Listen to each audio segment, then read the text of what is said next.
insisto, siempre he admirado no solamente por su trabajo como documentalista, sino por tener verdaderamente un ideal. Hoy es tan difícil encontrar en los medios de comunicación tradicionales o independientes el actuar de muchos de nosotros con ideales, con una visión de futuro completamente positivista. Creo que eso define muchas veces a nuestro compañero Daniel Marmolejo, un gran idealista del periodismo. Daniel, muy bienvenido a tu espacio, te ofrecemos disculpas, ha sido un día extremadamente acalorado, con muchas declaraciones, pero aquí estamos finalmente contigo y te abrazamos.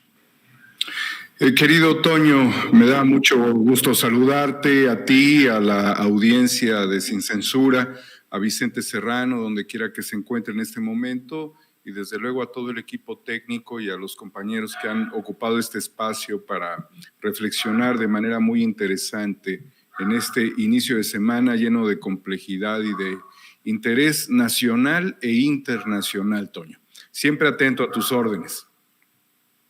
Tus órdenes aquí también, querido Daniel, y pues mira, hablemos de eso, hablemos de la guerra híbrida, hablemos de los golpes mediáticos. Hoy, precisamente el presidente López Obrador aseguró que el INE está actuando de manera antidemocrática y hasta violando la Constitución ante la forma en la que están supuestamente difundiendo y no información por la consulta de revocación de mandato. Dijo que el INE está siendo defendido por esos periodistas vendidos que le apuestan al golpismo mediático. Y aclaró, ya así, sin tapujos, mi querido Daniel, en la conferencia de prensa mañanera, que no es que haya un golpe militar, que no es que se necesiten tanques o fusiles, creo que dijo hasta carabinas o algo así, escopetas, sino que desde los medios de comunicación tradicionales se busca tener al gobernante que no se arrodilla, se busca tenerle en salmuera, al fuego lento, con guerra sucia permanente, con campañas de calumnia como de la que hablaba hace unos momentos en contra de Sin Censura, en contra de nosotros, campañas de desprestigio. ¿Qué nos puedes decir sobre esto, Daniel? Pues justamente la guerra híbrida que empezamos a desnudar hace casi 3 años y que hemos seguido avanzando en el estudio de uno de los fenómenos más complejos que significa la integración de estrategias, algunas tradicionales, pero principalmente no tradicionales, toma gran importancia con lo que está sucediendo en el mundo, con la cancelación de varios medios de comunicación que pudieran ser importantes tras el conflicto en Ucrania. Y no es una cuestión unilateral, primero ha sido unilateral, pero después ya es bilateral y después ya es global. Desde hace varias décadas, Toño, hubo una promesa muy importante, tú que estás en Estados Unidos, que era desarrollar una infraestructura de telecomunicaciones que permitiera integrar a las principales cadenas, establecer como una especie de Silicon Valley, desde donde se pudieran generar las transmisiones en todo Estados Unidos y parte del continente. Después esto evolucionó a algo que se denomina el Global Information Infrastructure, con lo cual la estrategia de comunicaciones sería a través de satélites organizando toda la información. Pero lo que no se dijo es que se iban a alinear dentro de una sola narrativa para imponer la visión unipolar del mundo. Eso no se dijo. Entonces, quienes veíamos la posibilidad de que la humanidad integrara comunicaciones satelitales, que sorteáramos el escenario de las transmisiones hacia lo más novedoso y que pudiéramos tener información de manera pues inmediata desde la década de los 90, vino acompasado por el desarrollo del Internet, pero en todo este juego tecnológico lo que ha imperado es la visión unipolar del mundo. Y cuando se habló de las benditas redes sociales y cuando hace algunos años canales que pues eran muy locales y que no dejan de tener un interés propagandístico, yo creo que ninguno de los grandes medios está ajeno de cualquiera de los bloques en disputas. La realidad es de que se pudo abrir un poco más el espectro del conocimiento. Es allí donde medios como Sin Censura y tantos otros empiezan a germinar de manera importante. Pero llegamos a un punto en el que la alternancia de las narrativas unipolares está siendo beligerantemente atacada a través del control de las redes, de las distintas plataformas y también del espectro radioeléctrico, al grado de que nos acercamos literalmente a un escenario de desmontaje de la alternativa al mundo unipolar. Y esto es verdaderamente complicado porque de suceder, Toño, nos quedaríamos solamente con una voz en todos los canales del espectro. Y México lo está viviendo también porque lo que mayormente escuchas en el espectro radioeléctrico concesionado por el Estado son las voces contra el gobierno. Eso es lo que realmente escuchas. Entonces la gente ha tenido que buscar la alternativa a través de las redes sociales en los márgenes discretos de lo que nos permiten sobrevivir, porque ya se dieron ellos cuenta que si alcanzáramos los niveles de rating, los niveles de audiencia que realmente nos merecemos, ¿sí? Ellos estarían prácticamente en un desbalance desde que la perspectiva alternativa logre encaramarse a través de una reflexión, de una depuración, de un proceso continuo de fortalecimiento de sus estrategias y también de desarrollo de tecnologías para hacer que fuese más democrática y soportable la comunicación. Lo que Sin Censura hace en ese sentido es una estrategia tecnológica muy interesante, con elementos discretos, limitados, mientras que los grandes medios llegan y aparcan su gran camioneta de microondas frente a Palacio Nacional, me refiero a Televisa, pues para hacer las transmisiones de las mañaneras, que ni las transmite como propia fuente, sino que utiliza la señal de Sepropié. Entonces tú te preguntas, ¿para qué tanto circo? Pero te demuestran claramente su potencial tecnológico, que está muy bien, pero poder sacar una vanguardia, tener comunicadores alternativos que con su teléfono están haciendo maniobras de comunicación, es muy importante, pero es mucho riesgo, querido Toño, es mucho riesgo. El esfuerzo que hacen desde luego las comunidades, insisto, por ejemplo, la de Sin Censura, la de Sin Línea, la de Cuarta República, la de Tu Profe de RI, la de Hans Salazar, la de todo lo que significa la alternativa, implica también para ellos un gasto adicional, porque tienen que comprar paquetes si andan en movimiento, tener el internet móvil, utilizar las redes móviles para poder llegar a esto, cuando pudieran sintonizarlo en la radio, cuando pudieran poner una frecuencia de FM, cuando pudieran verlo en la televisión. Pero yo considero que no ha habido todavía una política para hacer la pluralidad y el esquema mucho más democrático como realmente se necesita. Creo que ha fallado o ha sido insuficiente hasta el momento la estrategia del sistema público de radiodifusión del Estado mexicano, quienes invitan, por ejemplo, veía que invitaron a Vicente y me da mucho gusto a Canal 11. No, Vicente debiera tener un programa en Canal 11, pero siguen todavía copando estas estructuras y no los han sacudido. Y además es gente que no tiene rating, pero ocupan los espacios, que también esa es una cuestión interesante. Date cuenta y pregúntate cuántos medios de comunicación ocupan sillas en las mañaneras estratégicamente porque representan los grandes medios y van a la aburridora o a dormir o a desviar o a tratar incluso de secuestrar al presidente con 1000 preguntas. Entonces, si nosotros estamos ante esta circunstancia, lo que se va a imponer para los próximos años y específicamente para el 2024 en México es una sola narrativa. Y tener una sola narrativa significa que no sería nuestra narrativa, porque lo que van a hacer es apagarnos a nosotros como estarían apagando a muchos medios de comunicación. Y date cuenta también en este ejemplo que te voy a dar. Por ejemplo, en el tiempo de Hugo Chávez se logró potenciar también un sistema de comunicaciones que se llama Telesur. Y después Telesur fue desmontado de muchas frecuencias en América Latina y hacía un trabajo realmente honesto. Y ahora sucede con RT, con Sputnik, con Ripley. Así sucede, ¿sí? ¿Qué quiero decir con todo esto? Que no estamos realmente en un esfuerzo de integración que nos ayude a salvarnos a nosotros mismos.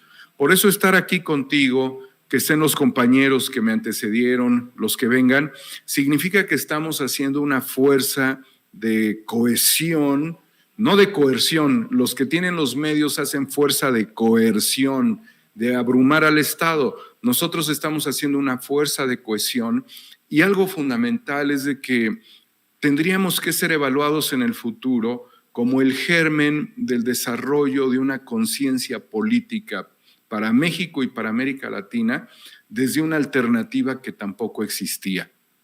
El problema, Toño, no es ser alternativo. El problema es que siendo alternativos somos muy frágiles y estamos expuestos a la guerra híbrida. Por eso comentabas de los bots, de los trolls y de todas estas figuras que lo único que hacen es dañar la conversación. Y qué bueno que lo mencionas, porque constantemente piensan, querido Daniel, que tenemos un poderío al estilo Latinos, un poderío de, pues vamos, de conseguir personalidades, de desplazarnos a donde queramos, de grandes producciones como las que plantean precisamente en Latinos, o bueno, pues en todos los medios de comunicación tradicionales, cuando ya lo dejaste muy, muy claro.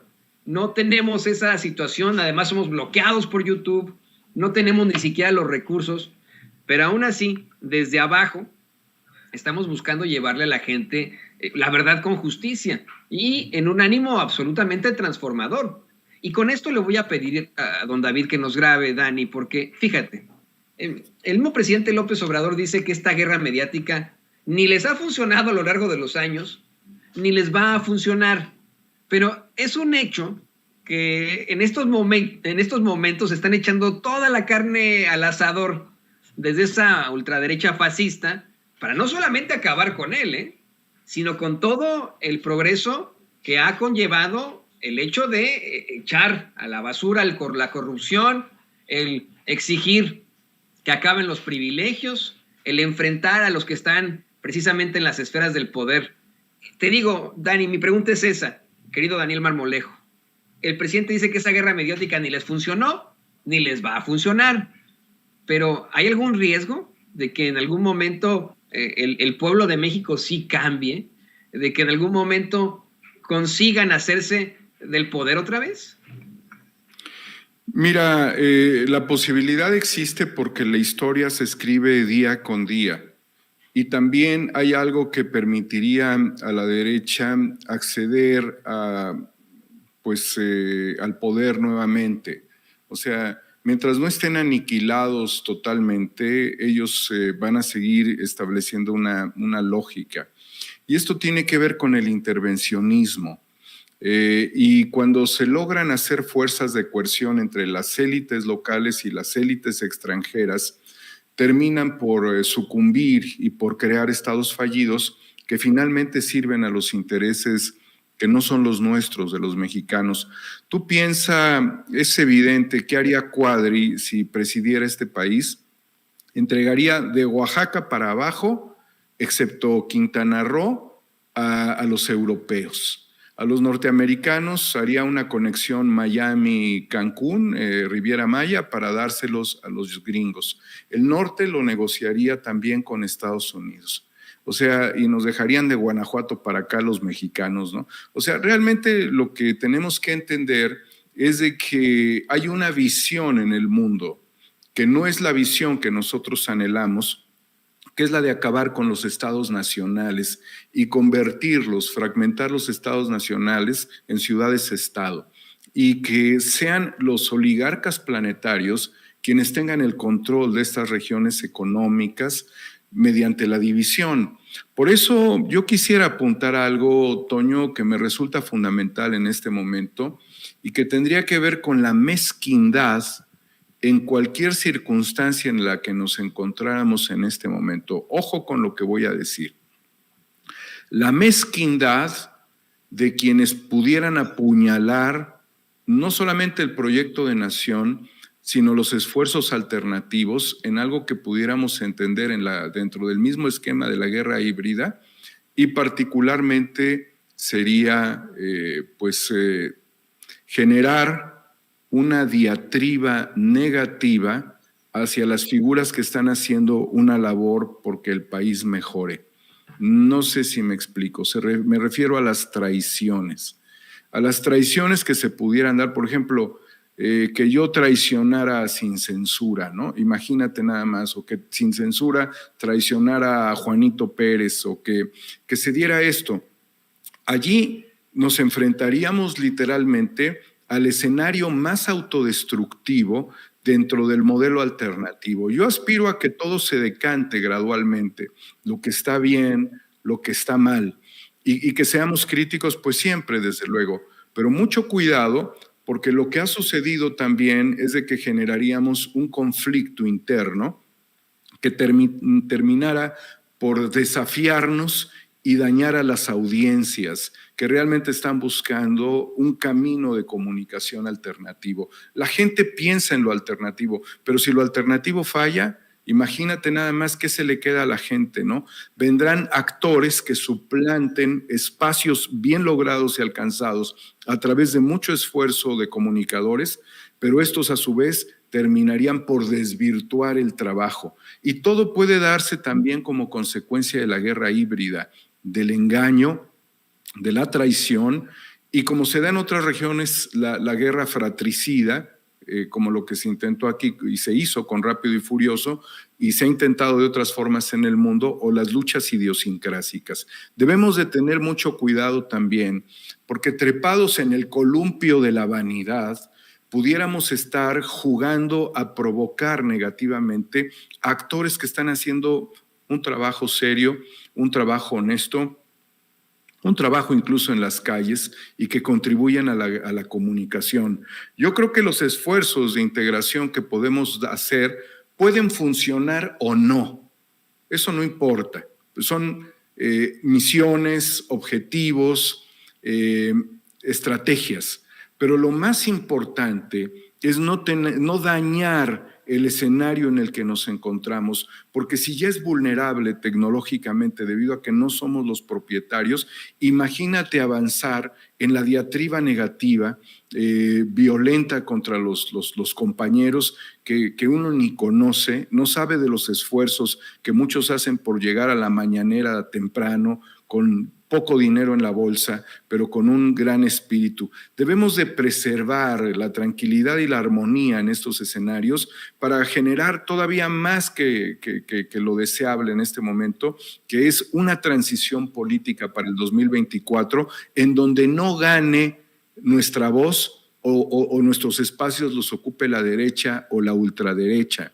Por eso el llamado del presidente Toño al Parlamento de la forma en la que lo hizo, que es muy controvertida, indudablemente lo es, y es la primera vez que se hace de esa manera, y no lo hace la Cancillería, sino lo hace el presidente, es quitarse las máscaras respecto a lo que sucede en Europa con un fenómeno muy radical. Europa está dominada por los nacionalismos de la derecha y de la ultraderecha, ¿sí? Y que nosotros como sociedad caigamos en la tentación europea de darle mayormente en todos los parlamentos el espacio a la derecha y a la ultraderecha, significa perder el avance histórico del López Obradorismo.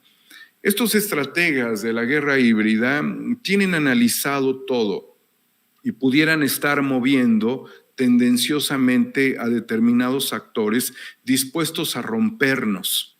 Va más allá de los trolls y de los bots. Significa una lucha entre hermanos que tratarían de promover en el corto plazo. Por eso hay que estar muy atentos y blindarnos, porque ganar la narrativa de la alternativa significa muchísimo más, pero muchísimo más que ganar una posición con bots en latinos. Infiltrarse en la estrategia de lucha, de transformación, significa más que ser opositor en este momento. Eso es verdaderamente aterrador, querido Daniel Marmolejo, que en efecto la búsqueda final sea el dividirnos como sociedad. Se maneja una y otra vez, desafortunadamente, que esta polarización ha sido generada por el presidente López Obrador. Pues una generación que se viene, una polarización que se viene arrastrando ya de años. En un momento en el que el mexicano dijo, ya basta, ya estuvo bueno. Tú que estabas arriba, nos dominaste, nos mantuviste en la ignorancia, en la ignominia, pero ya estuvo bueno y te vas a la chingada. Y también podemos opinar nosotros, si no nos parece esto o aquello. No es que se haya generado con un movimiento político, es que, como bien lo planteas, podrían estar ya en este momento aprovechándose de esa pues situación que venimos arrastrando desde hace tanto tiempo para rompernos a los mexicanos. A nosotros que somos un pueblo unido, a pesar de los pesares, rompernos. Y creo que aquí tenemos que poner mucha atención a las recomendaciones y advertencias de Daniel Marmolejo. Pensar siempre en eso y buscar que el diálogo sea siempre por el bien de México, por el bien de nosotros, por el bien de todos los mexicanos. Querido Daniel, pues se nos fue el tiempo como agua, desafortunadamente. Tú que siempre tienes estos análisis tan fuertes, me deja siempre muy, muy sorprendido. Y por supuesto que me imagino que así como yo, que me llevo esto a reflexionar a lo largo de la tarde, así lo hará el público consentidor de Sin Censura, por lo que te pido que pues, nos compartas como siempre tus redes sociales para que la gente esté en contacto contigo.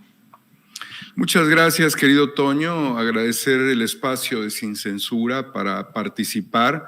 Felicitarlos permanentemente por el esfuerzo de integración a todo el equipo, porque todo el equipo está dándole cohesión y salida a la preocupación por nuestro país de alcanzar la plena democracia y la transformación. Desde luego que mis redes son Homo Ex Novo y 4A República, estamos en redes sociales. Solamente quisiera despedirme con una reflexión final, querido Toño. Así como tenemos que funcionar de manera organizada y fraterna, tenemos también que promover que América Latina en este momento pudiera convertirse en un polo dentro del mundo unipolar. Es una posibilidad de no ser destruidos país por país, nación por nación, de poder negociar estructuralmente con el Fondo Monetario Internacional. Está el Grupo de Puebla, está el Foro de Sao Paulo, hay muchos escenarios, espacios en donde conviven los intereses de partidos políticos y de gobiernos. Esta es una cuestión de gobiernos, pero también es una cuestión de instituciones y también es una cuestión de redes de comunicación, de periodismo alternativo, de trabajo de investigación, de defensa de las naciones. En ese sentido, yo creo que así como funciona Sin Censura, pudiera funcionar América Latina para ser una voz contra sus enemigos. Muchísimas gracias por la oportunidad y a toda la gente de este maravilloso espacio. Completamente de acuerdo contigo, Daniel. Convertirnos en esa la gran patria grande, lo digo con todas sus letras, con toda la intención de sonar reiterativo, de sonar pleonásmico, con tal de evitar que pues nos enfrenten los que sí tienen mucho poder y muchos intereses. Muchas gracias a Daniel Marmolejo por haberse sumado a esta transmisión. Y usted no se vaya a ninguna parte.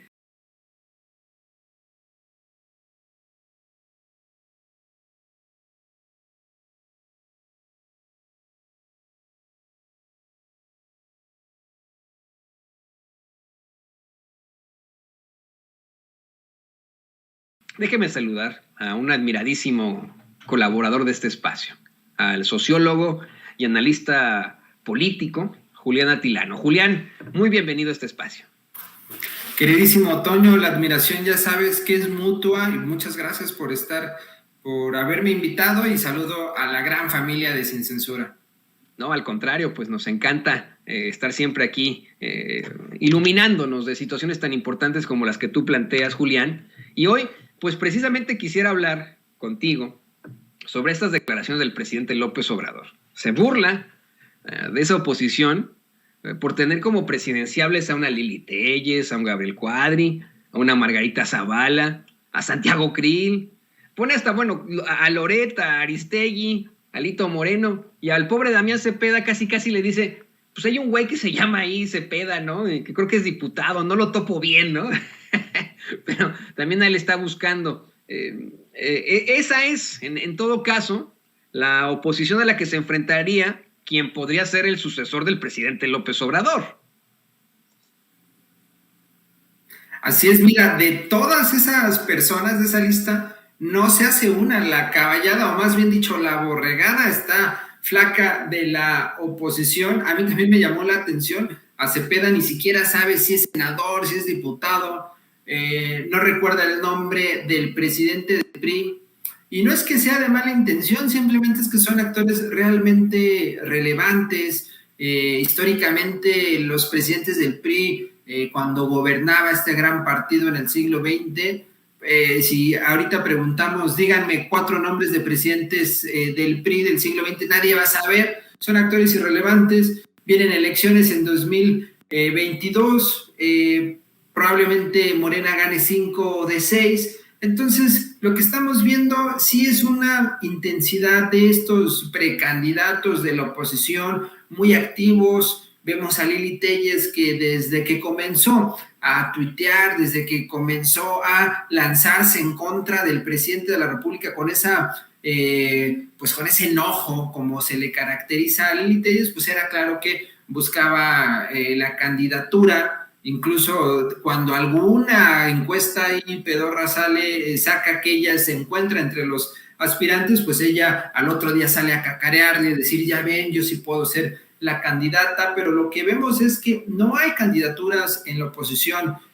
Podemos pensarlo por partidos. En el PAN va a haber una disputa fuerte, y justo, mira, esto le conviene mucho a la 4T porque no solo está desdibujada, no solo está moralmente derrotada la oposición, sino también va a haber conflictos dentro de la propia oposición, porque lo que buscan es una candidatura de unidad. Si vemos entonces que en el PAN está Lili Téllez, está Cepeda, está Santiago Krill y está Margarita Zavala, son 4 que quieren ser candidatos del PAN. En el PRI puede ser que sea Alito Moreno. El PRD prácticamente no existe. MC tiene 2 candidatos conocidos o 3, pero parece que no van a ir en coalición con el PRIAN. Entonces, pues lo que estamos viendo es en este momento el avance de una caballada flaca, pero imagínate, Antonio Toño, cuando sea la elección para definir el candidato de unidad que va a estar presionando Claudio X y se empiecen a pelear, pues va a ser fantástico ver cómo pues, se están sacando los ojos entre ellas y entre ellos. Y Julián, con esto le pido a David que nos grabe. Sí, en efecto, ¿no? Es una caballada, una borregada muy flaca, como tú mencionas. Y se van a sacar los ojos para ver quién queda como el candidato de una ¿cómo decirlo? Pues de una amalgama de lo peor que tiene en la política México, porque de otra forma no podrían vencer al probable sucesor del presidente López Obrador o a la probable sucesora del presidente López Obrador. Sin embargo, sí creo que debemos tomar en consideración esos conservadores que gozan del apoyo del presidente López Obrador. Sí, mira, Lili Téllez y Loret de Mola son presidenciables como una burla, pero ¿qué tal conservadores como Maru Campos, como Mauricio Vila, o hasta el mismo Ricardo Monreal como lobo con piel de oveja, un sujeto que nos plantea constantemente que es de izquierda, es el coordinador de Morena en el Senado, ¿no? Pero que pues son elementos muy, muy cercanos a las esferas del poder. ¿Tendrían ellos algún tipo de posibilidad, de probabilidad frente a los otros payasos? Pues mira, al menos un poquito más. Es algo que ya se sabe, es a lo mejor un lugar común lo que voy a decir, pero realmente la disputa fuerte va a estar en Morena. Es un movimiento que creció, yo creo, nadie pensaba que iba a crecer tan grande, de la manera, con la rapidez, con la fuerza que ha tenido Morena, y probablemente sí haya una serie de tensiones. No creo que haya las grandes rupturas. Algunos dicen, es que si Marcelo no es el candidato se va a ir. No creo que suceda eso. Yo creo que si es Claudio o si es Marcelo, va a haber cierta relación. Son personas que vienen desde mucho tiempo atrás con el movimiento y que seguramente puede haber un acuerdo porque perderían mucho más. En este caso, Marcelo, si llegara a no quedar como candidato, perdería mucho más si se sale que si se queda, porque no va a haber ninguna figura del tamaño que sea quien sea, que compita en contra de Morena y gane, ¿no? Entonces imagínate salirte de Morena para perder cuando no tienes 15, 16 años, pues yo creo que sería un balazo en el pie. Y lo que podemos ver con Ricardo Monreal, pues es muy claro. A ver, acaba de sacar una carta prácticamente poniéndose como tapete ante los eurodiputados. A mí honestamente, y lo he dicho en distintos momentos, Toño, me parece que ya tuvo que haber salido de Morena, ya tuvo que haber dejado la coordinación de senadores. Entiendo que vienen reformas importantes, entiendo que viene la reforma eléctrica, viene la reforma electoral y que haría mucho ruido que salga un personaje dentro de Morena, dentro del Senado. Estaría mucho ruido porque ahorita necesitas unidad. Yo creo que esa es la lectura desde pues la 4T, ¿no? Porque entendamos que hay división de poderes, pero lo que es claro es que el tipo está jalando por su cuenta, o sea, el tipo no está apoyando de ninguna manera. Sucedió lo del 8M en la Ciudad de México, Monreal no habló nada como para darle un espaldarazo a Claudia, el que tiene pues mucho que ver en la Ciudad de México, ya ni hablar de las críticas que ha hecho a la 4T. Entonces, es probable que se vea una escisión muy mínima del monrealismo y pues habrá que ver a dónde se va. Pero algo que es cierto es que tampoco es que sea el candidato que la oposición quiere. A la oposición no le serviría tener a alguien como Ricardo Monreal como candidato, porque quienes pueden votar por Ricardo Monreal se quedarían en la izquierda a favor de la 4T. ¿Quién de la oposición votaría por Ricardo Monreal? Más que el grupo de monrealistas que probablemente no te ganan más que una elección como es la Cuauhtémoc, ¿no? Entonces, la decisión, si llega a haber de la 4T, va a ser mínima, sí va a haber tensiones, va a ser un momento fuerte, va a haber ahí negociaciones, pero yo creo que 2024 la tiene aseguradísima la 4T. Qué interesante eso que planteas. Vamos a ver qué es lo que pasa.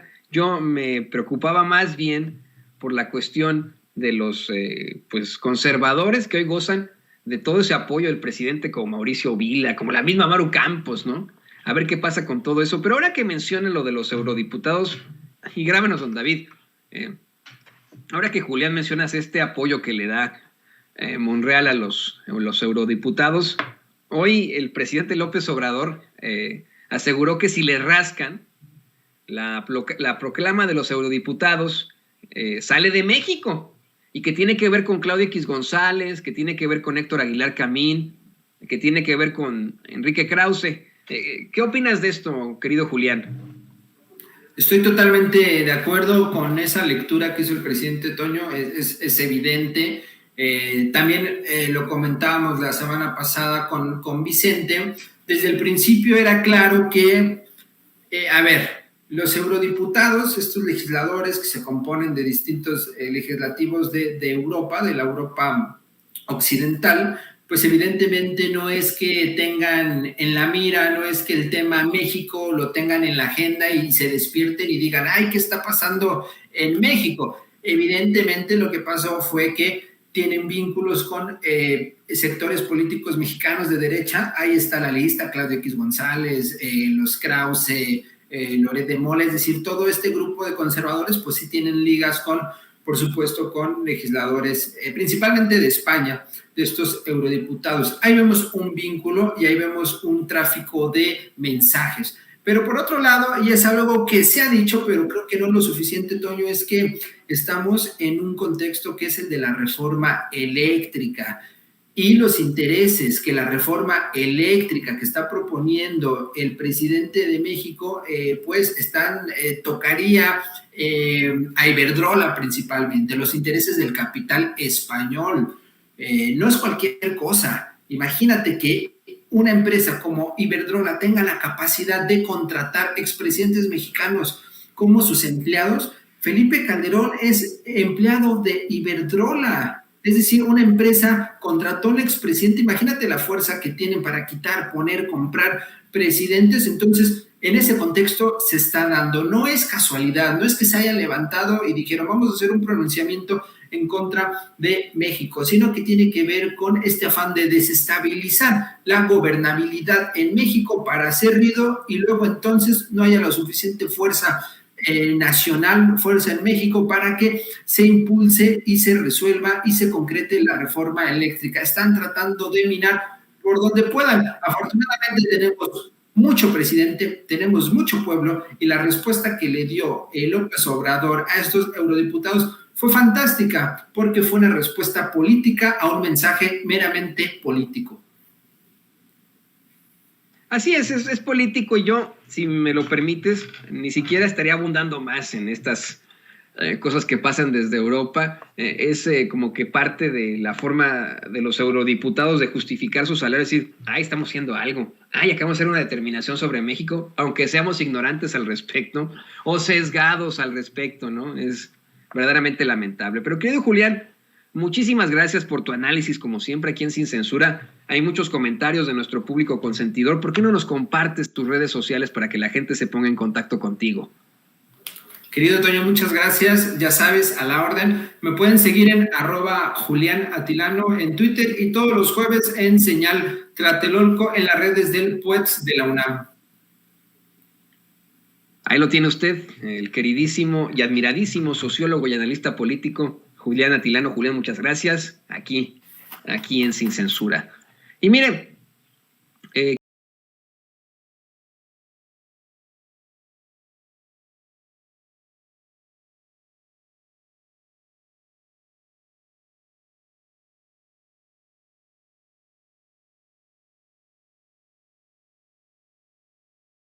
dos grandes amigas, a la queridísima Alina Duarte, corresponsal de Sin Censura, y a la abogada especialista en Derecho Electoral, Laura Ceballos Alcázar. Primero empiezo contigo, Alina, ¿cómo te va? Hola, ¿qué tal? ¿Cómo estás, Toñito, Laura? Pues yo bien aquí ya lista, como cada lunes en esta mesa de análisis, saludarte. Qué gusto, hace mucho que no coincidíamos, Toñito, en esta emisión. Te mando un gran abrazo y pues bueno, aquí estamos atentas para el diálogo, para el debate. Sí, la última vez que coincidimos, Alina y yo, fue en Washington, D.C., en el encuentro de líderes de Norteamérica. Qué gran trabajo se realizó en ese momento con una gran colega. Y pues también espero que se pueda repetir, no solo con Alina, sino con Laura Ceballos Alcázar, que nos conozcamos personalmente un día de allá de estos, pero te saludo con mucho gusto también a ti, Laura. Hola, Toño, buenos días, querida comadre, qué bueno que ya estás de vuelta. Te extrañamos hace 8 días, pero sabíamos que estabas en una misión en Venezuela. Un abrazo a Toño, a don David, a Ceci, a todo el auditorio y a mi querida comadre, un beso grande. Muchas gracias por estar en esta mesa de los lunes. Muchas gracias.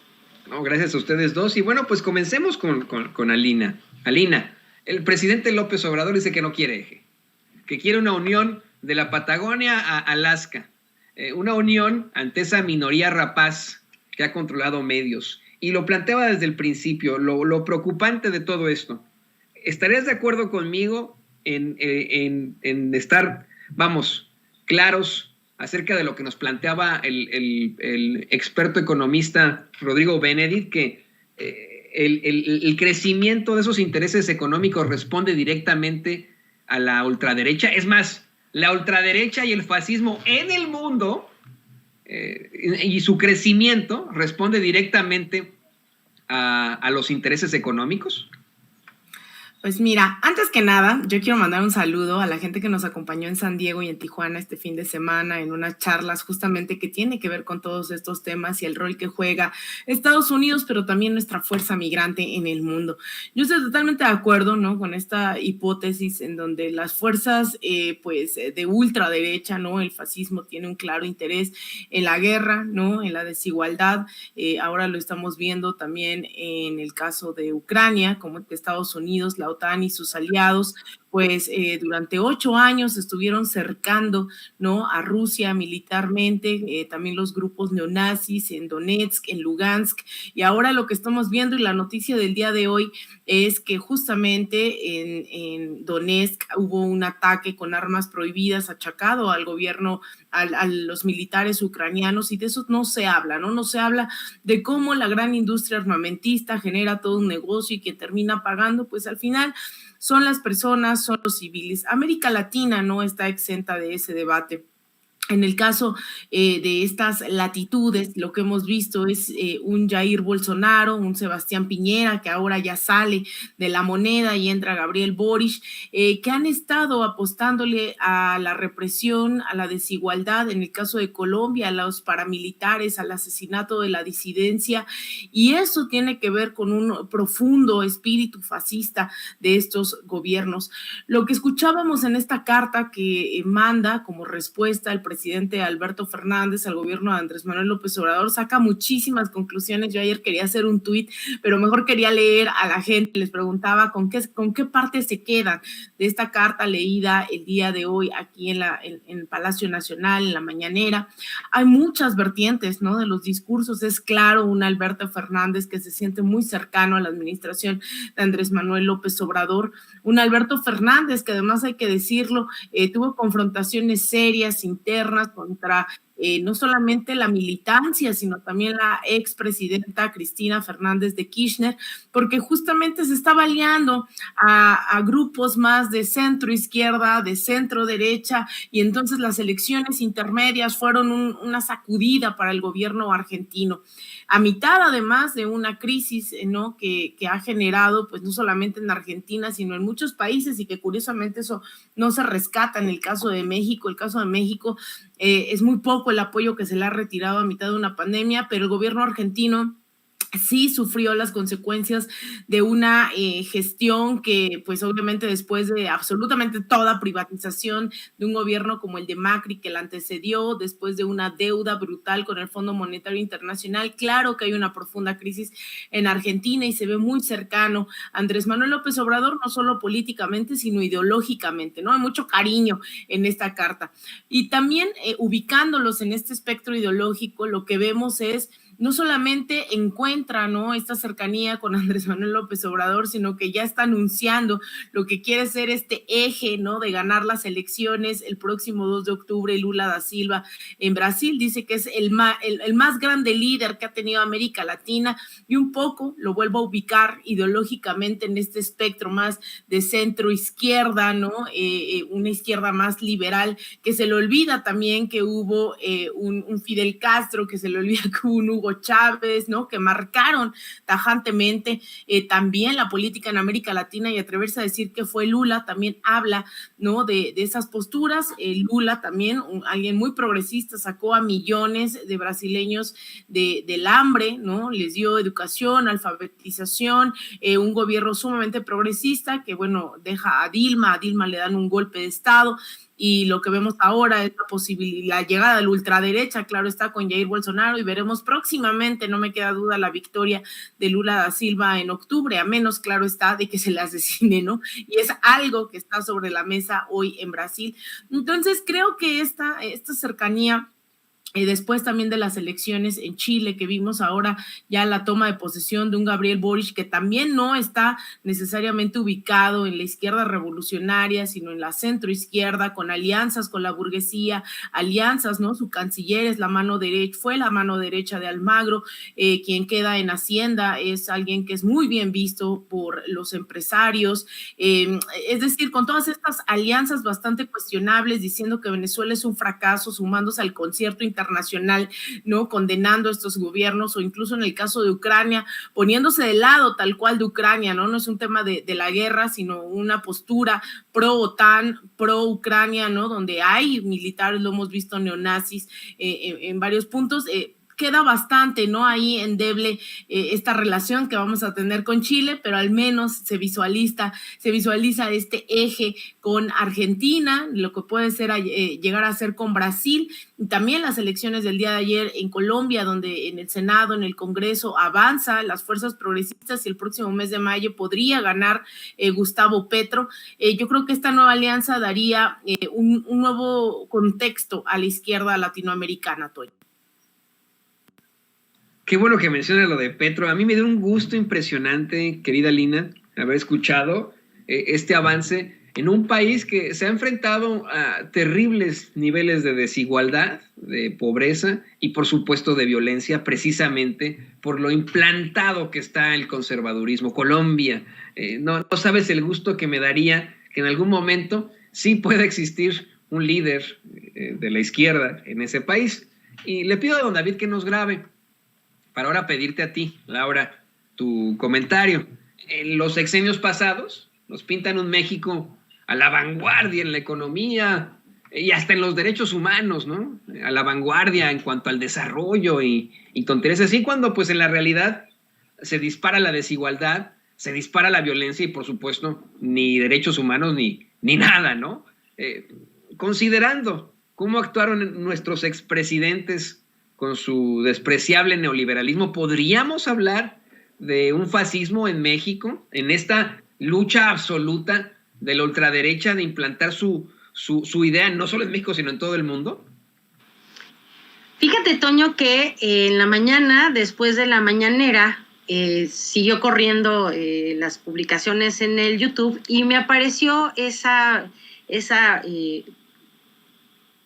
experiencia de Pigmenio Ibarra, pues entrevistando, haciendo un documental del presidente, y justamente recordó o dijo esta frase que me cae como anillo al dedo para esto, y dijo una frase de un crítico literario ruso, hablando de Bielinski decía: cuando un hombre se entrega por entero a la mentira, lo abandonan la inteligencia y el talento.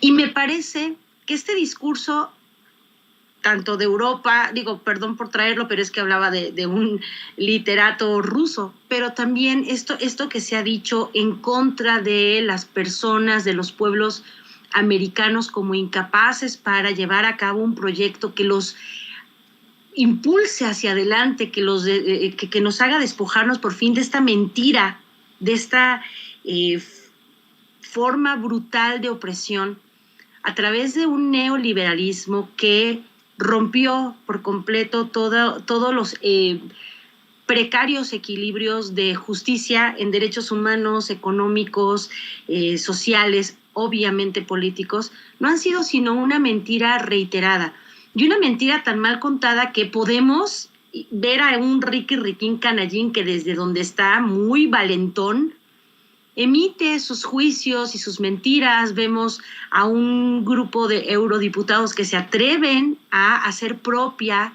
y signar una idea de ataque al presidente porque no les gusta a los conservadores del mundo este cambio de equilibrios que se está dando. Ojalá que Colombia vea también ya pues la salida de esta forma nefasta de influyentismo, de injerencismo estadounidense en su territorio.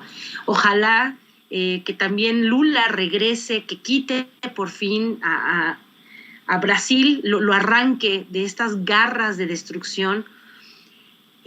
Vimos que en las intermedias, pues sí, a Argentina le dieron ganas de ver qué se sentía volver a votar por Macri.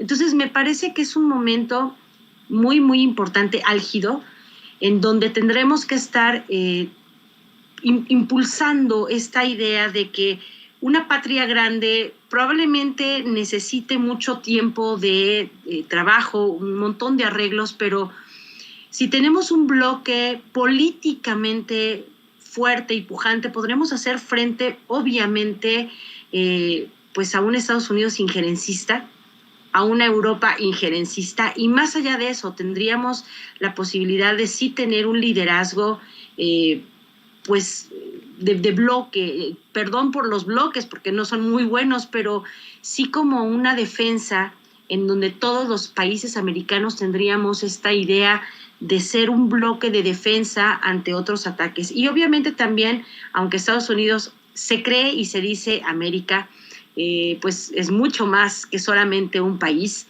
nada más es un país de toda la hermosa América, en donde pues sí hay millones de personas que tienen ganas de que esta ultraderecha, este neoliberalismo se destierren por fin.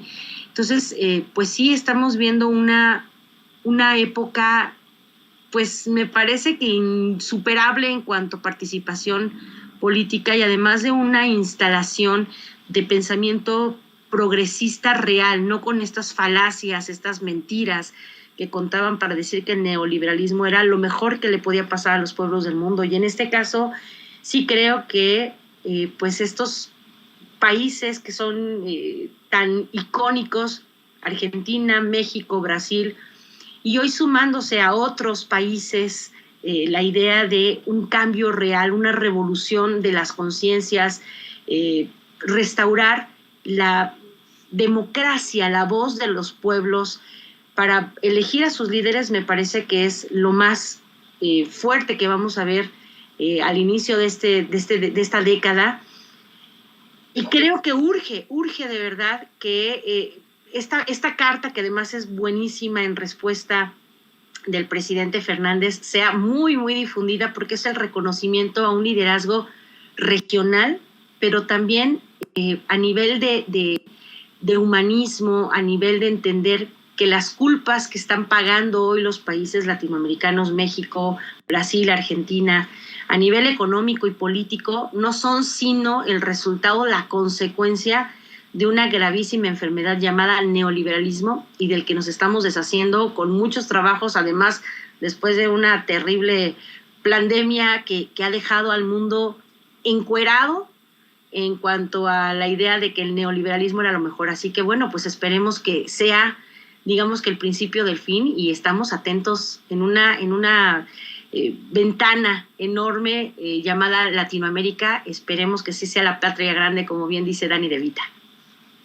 No, y sabes qué, Laura, la verdad es que ha quedado muy, muy clara pues el fallo, el gran fracaso del neoliberalismo en el mundo, no solo en México, no solo en Estados Unidos. En Estados Unidos ni siquiera se aplicó un neoliberalismo per se, porque hasta cierto punto el gobierno no deja que las empresas hagan y deshagan como hacen y deshacen en México, como hicieron y como hacen y deshacen en Argentina, en Brasil, en España, ¿no? O sea, hay cierto bloqueo, cierto tope, ¿no? Incluso acá, ¿no? Pero es una situación que quedó clara desde un principio. Y le voy a pedir a don David que nos grabe, compañeras, para hacer un cambio de tema con algo que yo considero es extremadamente preocupante. El pseudocomunicador Pascal Beltrán del Río abiertamente emitió un tuit para hablar en contra de la participación en la consulta popular para la revocación del mandato. Ahí se lo está poniendo don David en pantalla. Dice: es necesario correr la voz de que abstenerse de votar en la consulta de revocación no trae ninguna consecuencia para el ciudadano. No pierde derecho alguno y tampoco pierde su tiempo en domingo. Abstenerse es su derecho y alternativa ante la manipulación. Bueno, el tipo, usted lo sabe perfectamente, ha incurrido en una serie de irregularidades periodísticas, se le pueden llamar así, ¿no? Es desafortunadamente el director de Excelsior y ha sido señalado por su evidente vínculo a las esferas del poder. Yo siempre he dicho, queridas compañeras y público consentidor, que sin importar nuestras ideologías, es completamente legítimo que un periodista pueda o no ejercer su idea de vida, su ideología, valga la redundancia. Pero, en efecto, Pascal Beltrán del Río ha sido exhibido, así como, no al nivel de un Carlos Loret de Mola, pero muy al estilo, con una serie de situaciones irregulares dentro del supuesto periodismo que ejerce. Y bueno, pues es además alguien citado constantemente por su gran amigo Chumel Torres, José Manuel, o José María, si no bueno, José Manuel Torres, me parece, tiene otro apellido, bueno, lo supimos hasta que Berta Carabeo lo denuncia pues vamos, esos ataques a las mujeres. Pero ese es otro tema. A mí me parece verdaderamente preocupante que precisamente se une a una campaña en contra de la democracia, en contra de la voz del pueblo, que sea un sujeto que esté llamando a abstenerse a votar. Imagínese usted, eso por un lado. Por el otro, del otro lado de la moneda, tenemos a un Damián Alcázar. Un Damián Alcázar que nos habla de, pues, las problemáticas a las que nos enfrentamos como mexicanos en el pasado y que hoy, pues, pueden ser confrontadas con una revocación del mandato. Entonces, vamos, se pudieron confrontar en algún momento porque siempre estuvo en la Constitución, pero no tuvimos las herramientas para mandar a la chingada a esos que destruyeron a México en su momento. Imagínese usted que hubiéramos podido mandar a la chingada a un Felipe Calderón a mitad de su sexenio, a un Enrique Peña Nieto. Imagínese lo que hubiera pasado. Vamos a ver y escuchar a Damián Alcázar y lo comentamos de vuelta con Alina Duarte y con Laura Ceballos. A ti que eres trabajador o trabajadora, empleado o empleada, oficinista, te recuerdo que López Obrador elevó dignamente tu salario y lo sigue haciendo cada año. No regresemos al pasado, porque no solo subirá el aguacate y el limón, subirá todo, empezando por la gasolina, todo. Lo que no va a subir es tu salario, o subirá 1 o 2 pesos, como era antes. Este 10 de abril, sal a votar. Andrés Manuel tiene que seguir como nuestro presidente. Pues ahí están las dos caras de la moneda. Uno hablando, haciendo un llamado a que ni siquiera se vote, y el otro incluso haciendo un llamado a que se vote para que se mantenga el presidente López Obrador en el, en el poder. Le pido a don David que nos grabe para que escuchemos la idea al respecto de nuestra queridísima Alina Duarte. Pues miren, la revocación de mandato sin duda está levantando piedras, están saliendo los monstruos, están saliendo todos aquellos insectos venenosos, ¿no? Que definitivamente habían enarbolado el tema de la democracia por varias décadas. Sin embargo, cuando realmente trata de ejercerse y cuando se dan herramientas a la ciudadanía, al pueblo mexicano para que la ejerza, pues resulta que están en contra, ¿no?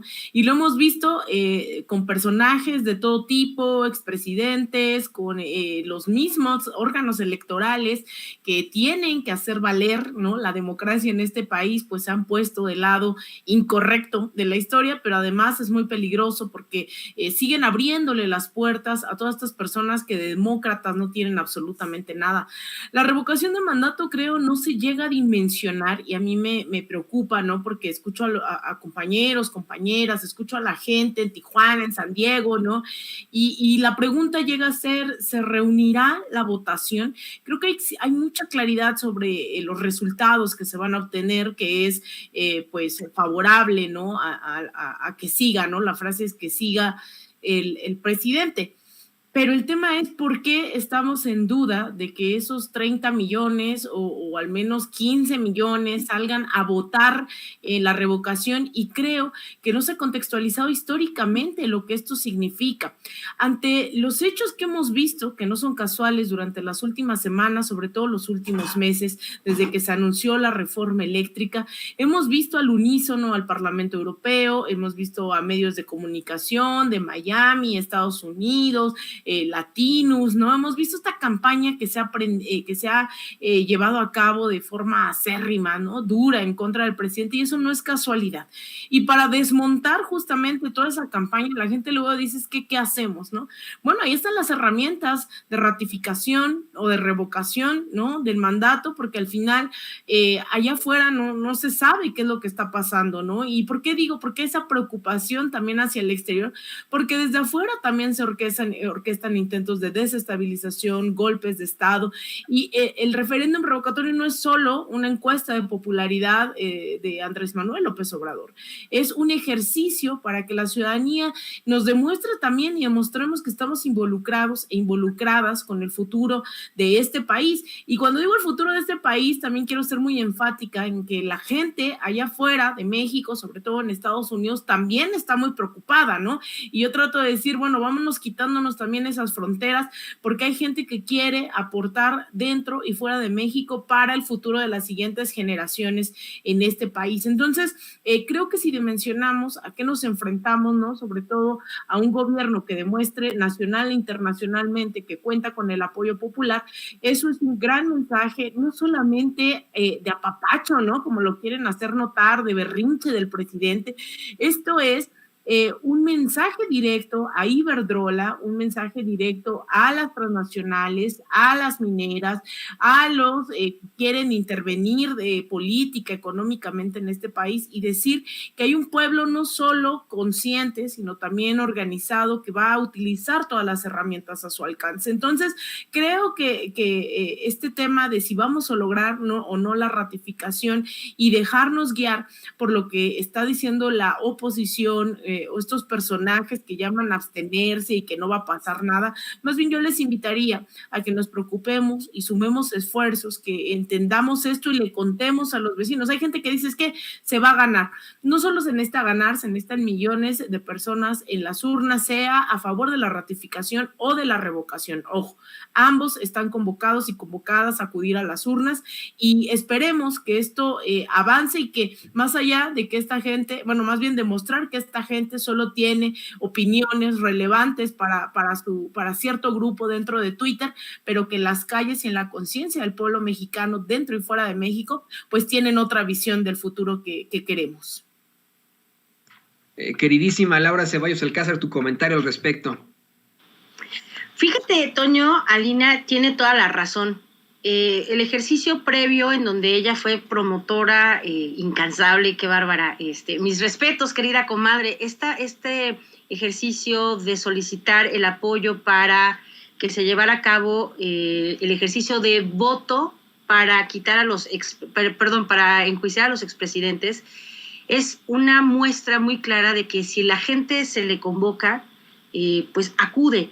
En este caso, si ustedes se dan cuenta, es reiterada la forma vil, baja del bloque PRIAN-RD, arropados por Claudio X González y obviamente también apoyados por este grupo de comunicadores que están a favor de lo que ellos digan, del que paga, manda, en efecto, y entonces están también pues muy, muy bien puestos con las condiciones para que el INE haga uso de esa forma de atacarnos, es decir, nuestro derecho de acudir a las urnas para emitir una opinión a través de un plebiscito, de una situación como esta que es el revocatorio, de un referéndum o de una consulta popular, llámese como se le llame, es el derecho humano a ejercer tu voz, a pertenecer a la ciudadanía, no solamente para pagar impuestos y cada 6 años o cada 3 para elegir a un gobernante. Entonces, cuando vemos a un grupo de periodistas encabezados un día por Pascal, otro día por, bueno, Chumel no es periodista, bueno, es apenas un estandopero, con una cédula de algo de mecánica. No estoy denostando a los mecánicos, simplemente que hoy se hace presentar como el ideólogo de la derecha, de los conservadores, y su cédula es de mecánico, pero él, yo no creo que nunca haya ejercido, más bien pasó de estandopero a ideólogo. Entonces ese es el tipo de formación que tiene, por tanto no podemos esperar nada mejor de alguien que cuenta chistes y se burla del público para sobrevivir.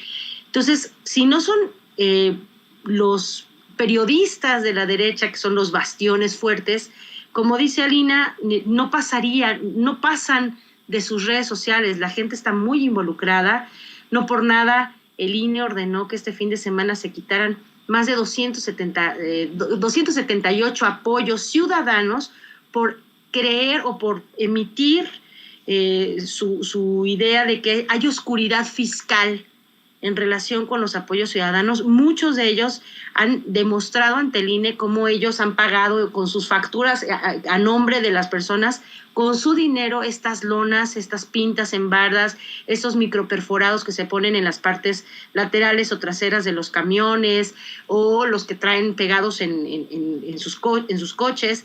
Entonces, la gente ha demostrado que no hay la oscuridad que el INE dice, que no hay nada prohibido para los ciudadanos, y eso quiero aprovechar que se entienda muy bien. La ley de revocación de mandato y todas las leyes, los cuerpos legales que robustecen o que forman parte de la legislación encaminada a el INE, a los procesos electorales, hablan de propaganda y se refieren a ella en cuanto a que es una difusión pagada, ya sea que el medio le pague a la persona porque quiera que aparezca como parte de su repertorio de comentaristas, por decir, o bien que el entrevistado pague una campaña de publicidad. Cuando hay dinero de por medio, a eso se refiere la propaganda. Cuando es una opinión, así sea de un diputado, si lo hace desde su persona normal, sin que haya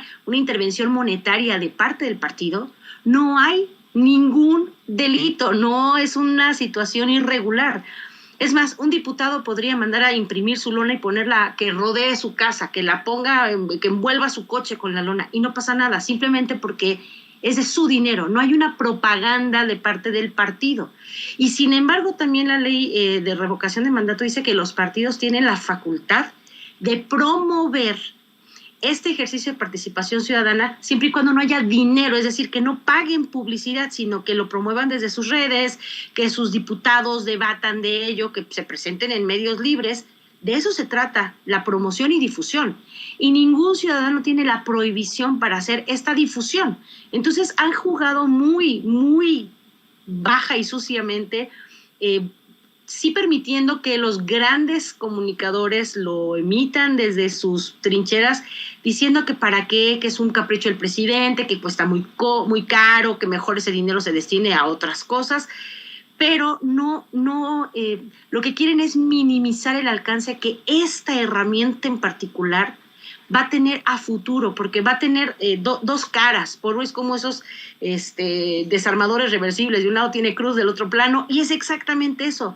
Por un lado va a ser nuestra herramienta para quitar a un usurpador, genocida, como los conocidos que tenemos en el pasado, y al mismo tiempo va a ser un seguro, como estos acuerdos prenupciales con los que la gente dice, bueno, el día que tú te pases de lanza, yo a ti te voy a ejecutar estas cosas, igualito. Va a ser la forma en que nosotros le digamos al siguiente presidente, no se te ocurra pasarte de lanza, pasarte de rosca, porque tenemos una herramienta con la cual te vamos a mantener a raya. Y además espero que suceda, espero que en la reforma electoral a la que sí me voy a apuntar, nos permita también llegar no solamente al presidente, sino a otros funcionarios que son electos por la gente como diputados, senadores, presidentes municipales, gobernadores, porque es necesario que la ciudadanía haga valer su voto. Entonces, a los descalificadores como Beltrán del Río, pues justamente esa es la idea, quitarnos la forma de defendernos de los malos gobernantes, porque para lo que a ellos les funciona es un Felipe Calderón, un Peña Nieto que les retacaba la boca y los bolsillos de dinero para que hablaran bien o callaran de las cosas malas que pasaban. Entonces, no podemos esperar nada bueno de ellos, y nosotros como ciudadanos tenemos la obligación, estamos a menos de un mes, así que por favor difundan por todas sus redes. Hay que salir a votar para que esto funcione, y como dice Alina, la gente tomará la mejor decisión, pero el ejercicio en sí es el que vale la pena. El saber que nosotros vamos a instituir como parte de nuestra voz, de nuestra fuerza ciudadana, el ejercicio de revocación de mandato. Queridísima Laura Ceballos Alcázar, por favor, compártenos tus redes sociales después de este gran llamamiento y gran comentario. Compártenos, por favor, tus redes sociales para que la gente se ponga en contacto contigo. Pues bueno, me pueden encontrar en Sin Línea MX, ahí estamos haciendo nuestros esfuerzos para difundir esta cantidad enorme de cosas que le están pasando buenas a México y que grandes comunicadores insisten en silenciar. Entonces me pueden encontrar en Sin Línea MX, en Radio Numancia, que somos estaciones hermanas, y también en mi Twitter como @CeballosLaura, Y en Facebook como Laura Ceballos, o sea, volteado. Y bueno, le aprovecho para invitarlos hoy a las 8 de la noche a que nos acompañen en Sin Conservadores. 8:10 de la noche en Sin Conservadores va a estar nuestro admirado y querido Pedro Miguel hablando de hasta cuándo termina la cuarta transformación, con el Chato Carreón, con Pepe Arias y con Eric Gutiérrez. Así que muchas gracias por el espacio y gracias por el gol. Muchas gracias. No, gracias a ti, querida Laura. Muchísimas gracias. Y por favor, ahí esté pendiente de las redes de Laura Ceballos Alcázar. Usted lo sabe perfectamente, abogada especialista en Derecho Electoral y colaboradora de Sin Línea. Amigos, amigas, regresamos en breve. Pero mientras seguimos hablando sin pelos en la lengua, sin censura, usted puede suscribirse a nuestros 3 principales canales en YouTube. Sin Censura Media, en donde tenemos más de 1.600.000 suscriptores. Sin Censura TV, en donde tenemos más de 1 millón de suscriptores. Y en Sin Censura Presenta, en donde queremos llegar muy pronto a los 100,000 suscriptores. Si usted ya está inscrito en Sin Censura Media, suscríbase en Sin Censura TV. Si ya está suscrito en Sin Censura TV y Sin Censura Media, suscríbase a Sin Censura Presenta. Recuerde que es gratis, no tiene que sacar un solo centavo de su bolsillo para apoyarnos. Dele clic en la campanita para que los señores y señoras de YouTube envíen las notificaciones cuando estemos transmitiendo en vivo y en directo o estemos subiendo videos. También nos puede seguir en Twitter en @Vicente Serrano y hasta en Instagram. Ojo, también estamos en Instagram. Son nuestras redes sociales y con el apoyo de ustedes seguimos creciendo, porque con ustedes todo, sin ustedes nada.